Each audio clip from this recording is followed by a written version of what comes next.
इस देश की संसद में 1952 में ये बात आई कि गोरक्षा का कानून बनना चाहिए। गांधी जी की आत्मा को श्रद्धांजलि यही होगी। तो गांधी जी के सबसे परम प्रिय शिष्य पंडित जवाहरलाल नेहरू संसद में खड़े हुए। उन्होंने कहा ठीक है, अगर गोरक्षा का कानून बनना चाहिए तो इस पे प्रस्ताव आना चाहिए। तो संसद में एक सांसद हुआ करते थे, उनका नाम था महावीर त्यागी। वो आर्य समाजी थे और हर बार सोनीपत से चुनाव लड़के जीते वो भारत की संसद में। सबसे पहला चुनाव 1952 में हुआ और बहुत भयंकर वोटों से जीत के आए थे। वो कांग्रेस में शामिल नहीं हुए, किसी भी पक्ष में शामिल नहीं हुए, वो निर्दलीय चुनाव लड़ते थे। तो महावीर त्यागी ने कहा ठीक है, मैं मेरे नाम से प्रस्ताव लाने की तैयारी करता हूं। उन्होंने प्रस्ताव लाया, उस पर बहस हुई। बहस के बाद यह तय किया गया कि वोट किया जाए इस पर। तो जब वोट करने का दिन आया तो नेहरू जी ने एक बयान दिया जो लोकसभा के रिकॉर्ड पर है। आप चाहें तो रिकॉर्ड में पढ़ सकते हैं। नेहरू जी ने कहा कि अगर आज ये प्रस्ताव पारित हुआ तो मैं शाम को इस्तीफा दे दूंगा। अगर ये प्रस्ताव पारित हुआ तो मैं शाम को इस्तीफा दे दूंगा। मतलब गोरक्षा अगर हो गई इस देश में तो मैं प्रधानमंत्री नहीं रहूंगा। परिणाम क्या हुआ? परिणाम यह हुआ कि जो कांग्रेसी नेता गोरक्षा के समर्थन में संसद में भाषण करे और गोरक्षा के समर्थन में वोट डालने को तैयार हुए, नेहरू जी का यह वाक्य सुनते ही सब पलट गए। क्योंकि उस जमाने में क्या होता था, नेहरू जी अगर छोड़ दें पद तो फिर क्या होगा। सरदार पटेल की तब तक स्वर्गवास हो चुका था 1950 में। तो नेहरू जी अकेले नेता रह गए थे कांग्रेस में। कांग्रेसियों को ऐसा लगता था Nehru is India, India is Nehru. Bharat है तो नेहरू है, नेहरू है तो भारत है। और ये नारे बहुत बार लगाए गए इस देश में। कई बार यह भी कहा गया India is Indira, Indira is India. शायद इनकी स्वभाव ऐसी है कांग्रेसियों की। तो इन्होंने कहा कि नेहरू जी ने इस्तीफा दिया तो हम तो फिर गए।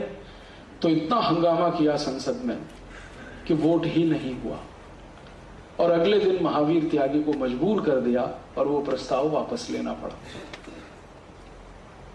महावीर त्यागी ने प्रस्ताव वापस लेते समय भाषण किया और वो बहुत ही जोरदार भाषण है। वो भी लोकसभा के रिकॉर्ड्स में है।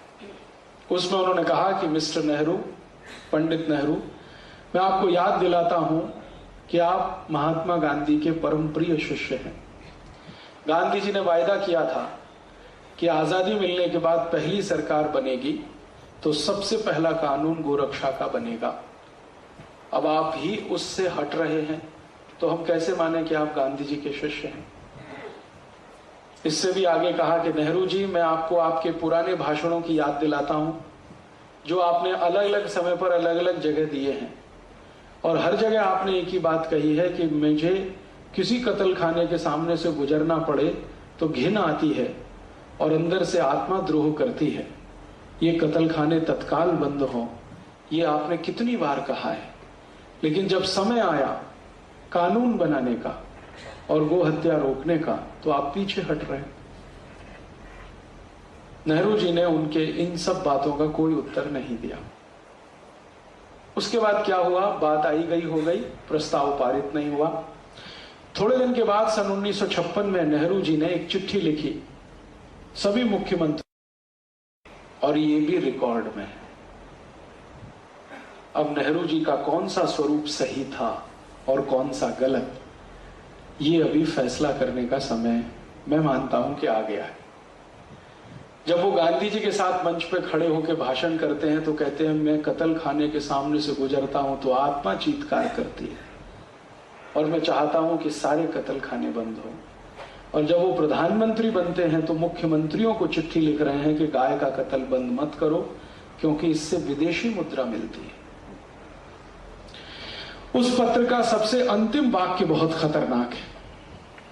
उसमें नेहरू जी लिख रहे हैं कि मान लो हमने गाय की हत्या बंद करा दी और गोरक्षा होने लगी तो सारी दुनिया हम पर हंसेगी कि हम भारत को 18वीं शताब्दी में लेके जा रहे हैं।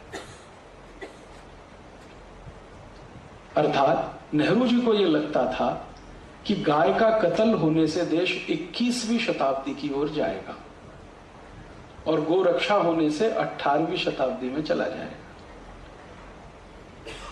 यह पत्र पढ़कर मैं बहुत विचलित हुआ। हमारे एक बहुत अच्छे मित्र हैं, उनका नाम है रवि राय, लोकसभा के अध्यक्ष रह चुके हैं। उनकी मदद से यह पत्र मुझे मिला पार्लियामेंट की लाइब्रेरी से। अब मैं तो कोई एमपी नहीं हूं, पार्लियामेंट में जा नहीं सकता, लाइब्रेरी में भी नहीं जा सकता, लेकिन एक दिन रवि राय जी को मैंने कहा कि आप निकलवा दीजिए, मुझे जरा पढ़ना है, ये इसकी फोटोकॉपी भी रखनी है, कभी भविष्य में काम आए, और वो फाइल भी देखनी है जिसपे नेहरू जी का नोट है। तो उन्होंने बेचारे ने बड़ी मदद की और ये सब निकलवा दिया। ये पढ़ के मैं बहुत परेशान हूं और मैंने ये जानने की कोशिश की कि आखिर नेहरू जी के जीवन में वो कौन सी बात थी जिसके कारण वो गोहत्या को चालू रखना चाहते थे। पत्र में वो लिख रहे हैं कि इससे विदेशी मुद्रा मिलती है, तो क्या सिर्फ विदेशी मुद्रा ही एक बड़ा प्रश्न था या इसके पीछे भी कुछ और था? मेरा एक व्यक्तिगत मानना है, वो गलत भी हो सकता है, कि व्यक्ति अपने सार्वजनिक जीवन में जो कुछ भी करता है उसकी जड़ उसके निजी जीवन में जरूर होती है।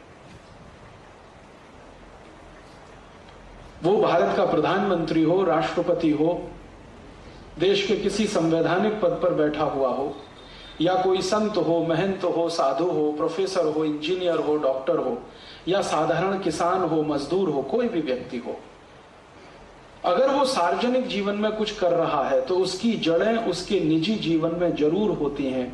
पब्लिक लाइफ में व्यक्ति जिस तरह से व्यवहार करता है उसका रिफ्लेक्शन उसके प्राइवेट लाइफ से निकलता है। माने नेहरू जी की प्राइवेट लाइफ में क्या था जो गाय की हत्या के लिए वो इतने परेशान, और इसके लिए मैंने बहुत प्रयास किया। उनके निजी जीवन के बारे में, प्राइवेट लाइफ के बारे में बहुत दस्तावेज मैंने इकट्ठे किए, कम से कम 500 से ज्यादा अभी मेरे पास है। तो पता चला कि नेहरू जी स्वयं गाय का मांस खाते थे। इसके पहले मुझे इतना तो मालूम था कि नेहरू जी शराब पीते हैं,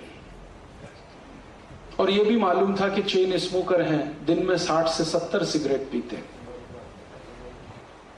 और भी बहुत कुछ मालूम था उनके चरित्र के बारे में। लेकिन यह पहली बार पता चला कि वो गाय का मांस भी खाते हैं,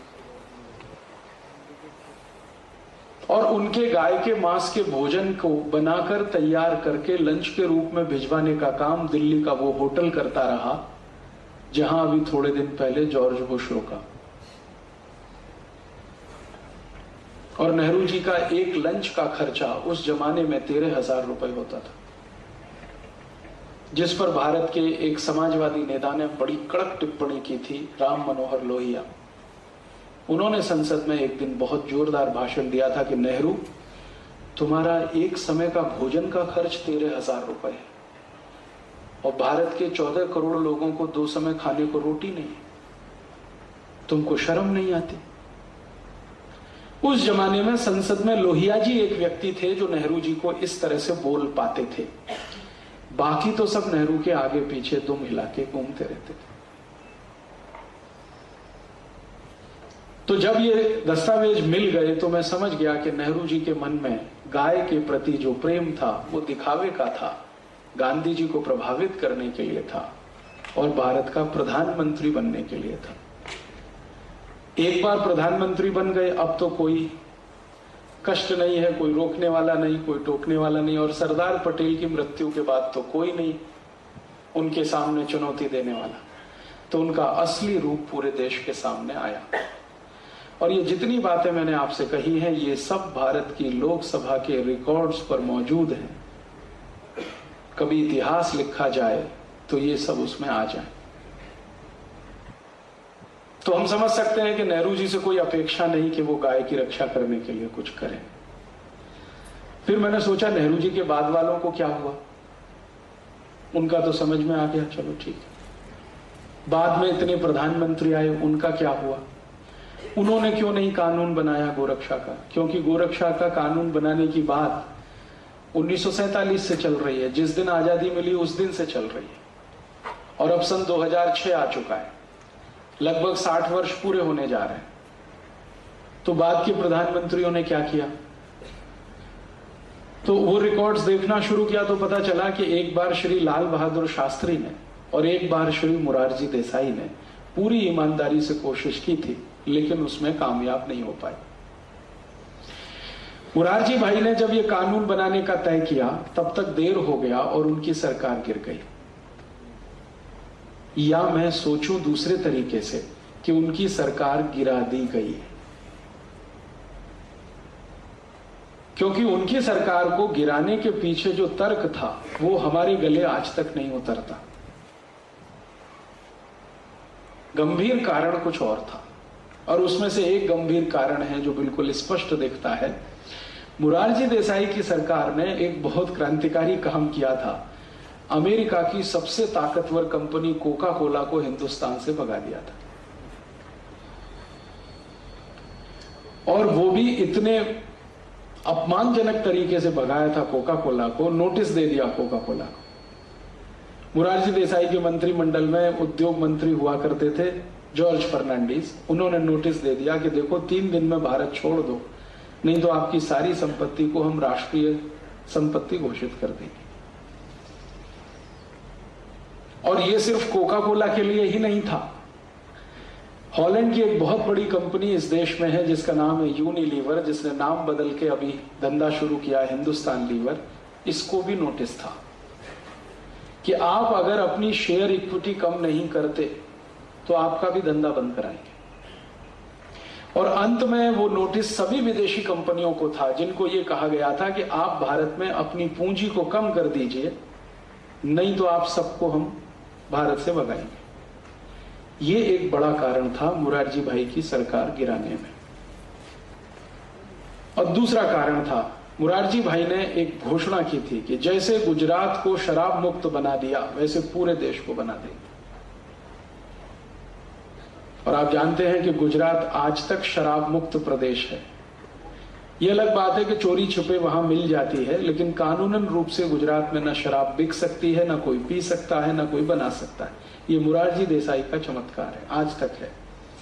तो मोरारजी भाई ने कहा कि जैसा गुजरात में किया वो देश में कर देंगे, तो शराब वाले सब बौखलाए हुए थे उनसे। और मोरारजी भाई ने एक तीसरा काम और किया था कि उन्होंने कहा कि बहुत जल्दी मैं गांधी जी का सपना पूरा करूंगा, गो हत्या पर बंदी लगेगी और सारे देश में लगेगी, और जो गौ हत्या करेंगे उनको सजा कम से कम फांसी की होगी। तो इस पर ये कसाई लोग सब बिदक गए। तो ये तीनों लॉबी, शराब बेचने वालों की लॉबी, विदेशी कंपनियों की और ये कसाई लोगों की, ये तीनों सरकार के खिलाफ थे। और इन्होंने कोई षड्यंत्र रचा होगा जिसका दुष्परिणाम मोरारजी भाई की सरकार चली गई। एक बार ऐसा प्रयास शास्त्री जी ने भी किया था, लेकिन वहां भी दुर्भाग्य क्या हुआ कि शास्त्री जी ये प्रयास को शुरू करके ताशकंद गए समझौता करने पाकिस्तान से जनवरी 1966 में, और वहां से जीवित वापस नहीं लौटे। कानून बनाने के लिए जो पूर्ण कोशिश की थी वो वहीं की वहीं रुक गई। उसके बाद इस देश में आखिरी कोई प्रधानमंत्री था जिसने गोरक्षा का कानून बनाने का प्रयास किया, वो थे श्री अटल बिहारी वाजपेयी, जिन्होंने सवेरे सवेरे लोकसभा में एक विधेयक लाया और शाम को उसे वापस ले लिया। क्यों? तो मोरारजी देसाई श्री अटल बिहारी वाजपेयी की सरकार को समर्थन देने वाली 2 बड़ी राजनीतिक पार्टियां, एक का नाम तेलुगु देशम और दूसरी तृणमूल कांग्रेस, दोनों ने लोकसभा में कहा कि अगर ये विधेयक आएगा और बहस होगी तो हम अभी सरकार से समर्थन वापस लेते हैं और सरकार गिराते हैं।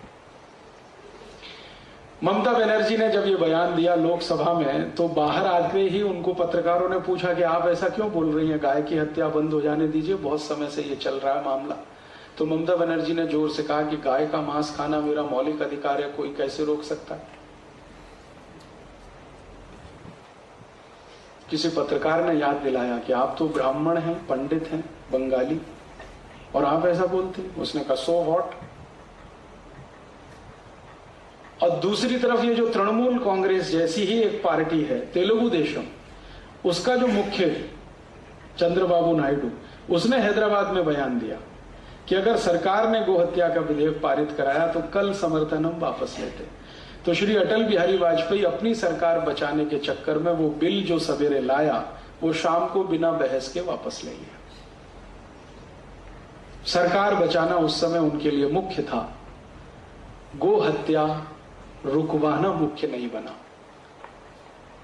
मैंने अटल जी को उस समय एक चिट्ठी लिखी थी कि काश आपने सरकार गिर जाने दी होती इस मुद्दे पर, तो गारंटी की बात थी कि अगली बार आप 2/3 मेजोरिटी से इस देश में चुनकर आते।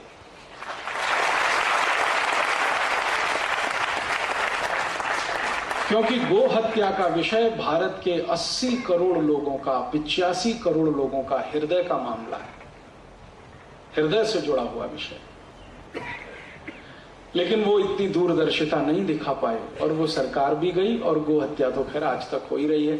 तो ये आजादी के बाद की कहानी है। इतनी बार कोशिश हुई लेकिन संसद में आज तक कानून नहीं बना। कारण क्या है इसके पीछे?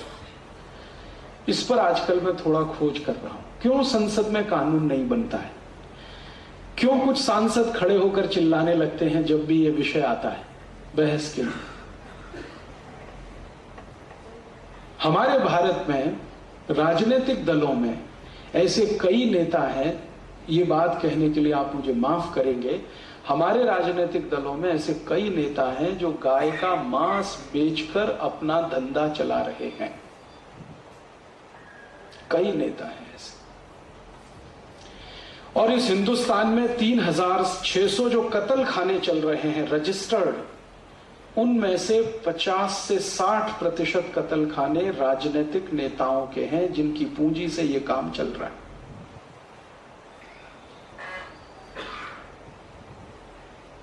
तो जब भी गोहत्या का विषय आता है संसद में, चिल्ला के खड़े हो जाते हैं, कहते हैं गोहत्या रुकनी नहीं चाहिए, और उसके विचित्र विचित्र तर्क देते हैं, कुतर्क करते हैं। जैसे एक कुतर्क करते हैं, महाराष्ट्र के भी कई नेता हैं, वो बहुत कुतर्क करते हैं। उनमें से एक नेता तो वर्तमान में कृषि मंत्री हैं। उन्होंने एक बार कुतर्क किया कि गाय की हत्या अगर हमने रोक दी तो गाय की संख्या इतनी बढ़ जाएगी, उनको रखेंगे कहां? ये बयान श्री शरद पवार ने दिया और मुंबई में दिया, प्रेस कॉन्फ्रेंस में दिया। सौभाग्य की बात थी कि वो दिन मैं मुंबई में था जिस दिन उनका ये प्रेस कॉन्फ्रेंस में स्टेटमेंट आया। अगले दिन वो बयान की कॉपी लेके मैं चला गया मिलने उनसे। मैंने कहा कि आपने ये कहा है कि अगर गाय को हमने बचा लिया तो इनकी संख्या इतनी बढ़ जाएगी, इनको रखेंगे कहां? आप क्यों परेशान हैं? आपके घर में रखने नहीं आ रहे हैं हम, इतना तो पक्का है। और अगर आपकी बुद्धि इतना ही काम करती है कि गाय को बचाने से उसकी संख्या बढ़ जाएगी, तो यही तर्क मनुष्यों पे भी लागू हो जाता है, सीधे सीधे से लागू होता है कि मनुष्यों को क्यों बचाया जाए, इनकी संख्या बढ़ जाएगी। तो इसका माने मनुष्यों की संख्या कम करने के लिए कत्ल करवाइए इनका। तो उन्होंने दूसरी बात कही, चारा कहां से लाएंगे? चारा कहां से लाएंगे? तो मैंने कहा भगवान ने इस देश में व्यवस्था ऐसी की है, आप क्यों परेशान है उसके लिए? भगवान की व्यवस्था में आप क्यों दखलंदाजी कर रहे हैं? भगवान ने इस देश में जितनी भी फसल दी है, जितनी भी फसलों के बीज हमारे पास हैं, 1400 किस्म की फसलें भारत में होती हैं, पीक, गेहूं, चावल, जवारी, तुअर, उड़द, मूंग आदि आदि। हर एक फसल के 3 हिस्से हैं, हर एक पीक के 3 हिस्से हैं, हर एक पौधे के 3 हिस्से हैं। ऊपर का एक हिस्सा है वो मनुष्यों के लिए है, पक्षियों के लिए है। बीच का हिस्सा है वो सब पशुओं के लिए है, और अंत का जो जड़ वाला हिस्सा है वो धरती माता के लिए है। प्रकृति की बनाई हुई व्यवस्था है, इसमें आप क्यों परेशान है कि चारा कहां से आएगा? हिंदुस्तान में 77 कोटि किसान खेती करते हैं, और 77 कोटि किसान में लगभग 7 कोटि किसान जवारी पैदा करते हैं। जवारी का बहुत थोड़ा सा हिस्सा मनुष्य के काम आता है। जवारी का पूरा पेड़ अगर आप गिने तो उसका मुश्किल से 10% हिस्सा जो ऊपर का होता है वो मनुष्य के काम का है, बाकी का 70 से 75% हिस्सा वो गाय के काम का है, भैंस के काम का है, पशु के काम का है। तो चारे की कमी कहां से आई? गेहूं की फसल देख लो, गेहूं की फसल का मुश्किल से 10% हिस्सा मनुष्य के काम का है, बाकी 70-80% गाय के भैंस के काम का है। तो चारे की समस्या कहां से आई?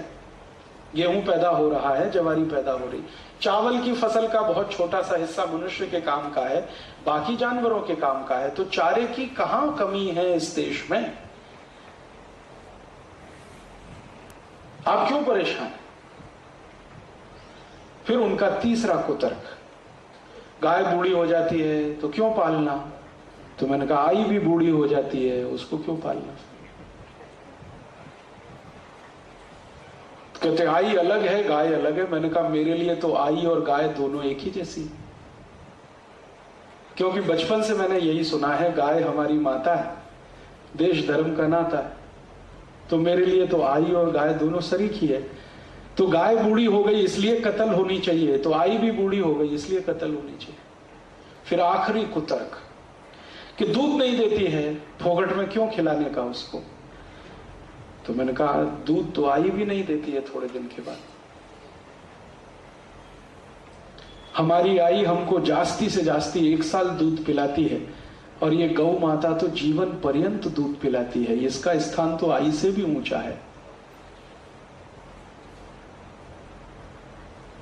तो उसके बाद उन्होंने कहा आपसे बात करना बेकार है। मैंने कहा मुझे भी आपसे बात करना बेकार लगता है। जो आदमी को इतना नहीं समझता कि गाय को भारत में घासचारे की कमी नहीं है, और गाय बूढ़ी हो गई तो बेच देनी चाहिए, कत्ल हो जाना चाहिए, ये तो बहुत खतरनाक मानसिकता है। इससे अच्छे तो अंग्रेज थे,